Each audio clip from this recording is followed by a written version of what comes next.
Okay, let's talk about God's gun, the 1911. Now, just like the Ten Commandments were put on tablets and given to the original Moses, John Moses Browning was given God's design for a handgun, of course, with the 1911, or so 1911 enthusiasts would have you think. Now, this particular gun, this is an old school Colt Combat Elite. This was one of my first carry guns many years ago.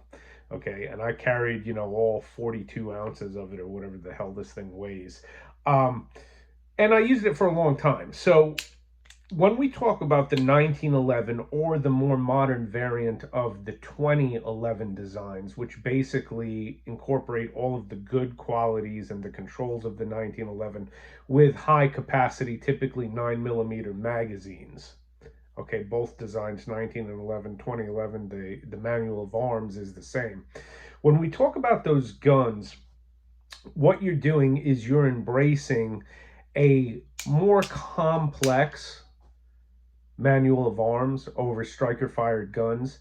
And why would you do that? Well, you're doing that so that you can take advantage of the single action trigger, which is really unique in the world of handguns, that sliding single action trigger. So this gun has been cleared, of course. Okay.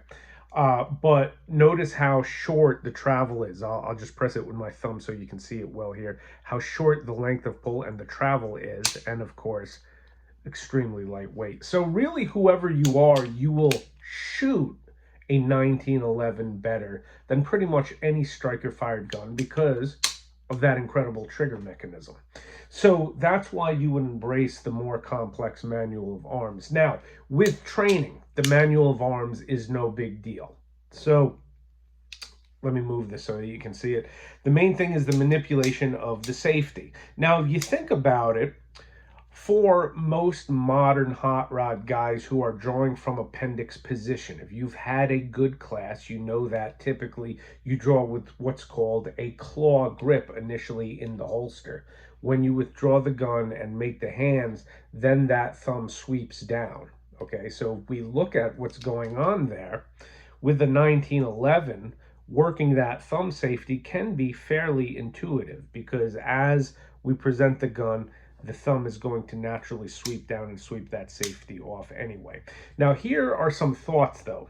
If you are a 1911 or 2011 fan, my advice is to basically train with any other handgun you also use in the same manner so that you are naturally and instinctually sweeping that safety on and off. On presentation, the safety's coming off.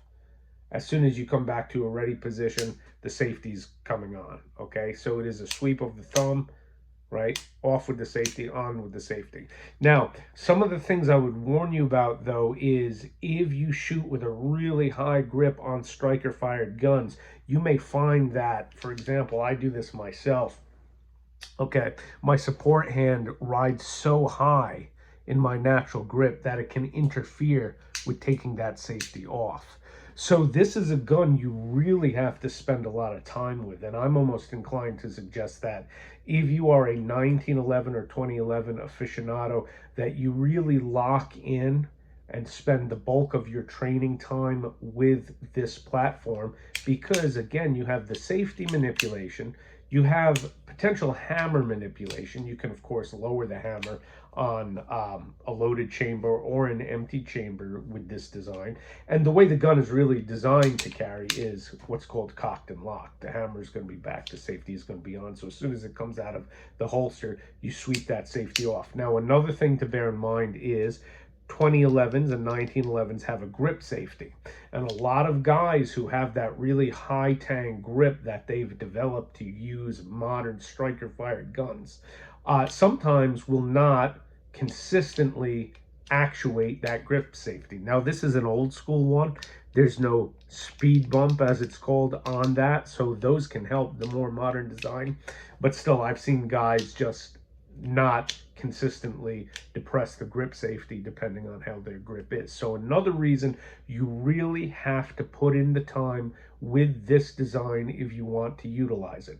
Now, bear in mind that the gun is more finicky. It takes more maintenance than your average Glock-alike modern polymer frame striker fired gun, which are just absolutely incredible in terms of needing relatively little maintenance to stay reliable. The 2011 and 1911 is not like that. Springs need to be changed, extractors need to be tuned occasionally. If you customize the gun, there is custom fitting that goes into the components as well. So it is a much more maintenance intensive platform than your modern polymer guns. So I've heard people like Larry Vickers and Ken Hackathorn refer to it like this: if you're the kind of person who's going to treat your carry gun like you would treat your Harley Davidson, then the 1911 might be the gun for you. If you're the kind of person that's going to treat your carry gun like you treat your lawnmower, which is most of us, then get a modern gun. Okay, this is much more maintenance intensive. It can be absolutely reliable, but you have to stay on top of the maintenance and you have to put in the time on the workbench as well as at the range. That's one of the reasons I went away from the 1911 platform. They can be absolutely reliable, but they're going to take more maintenance to do that. Okay, so that's just some of my thoughts on this phenomenal gun. Still absolutely love the 1911. Realistically, I'll probably never carry one again myself, because with a modern polymer framed gun, I've got twice the ammo capacity with half the weight, and a gun that is as close to being maintenance free as any machine created by man. Okay, but if you want to take advantage of, once again, that incredible trigger mechanism, look how short the travel is, and we're breaking at 3.5, 4 pounds right on that trigger. Okay, that's the magic of the 1911 and 2011 design. So if you want to leverage that, you just need to be willing to put in more time maintaining the platform.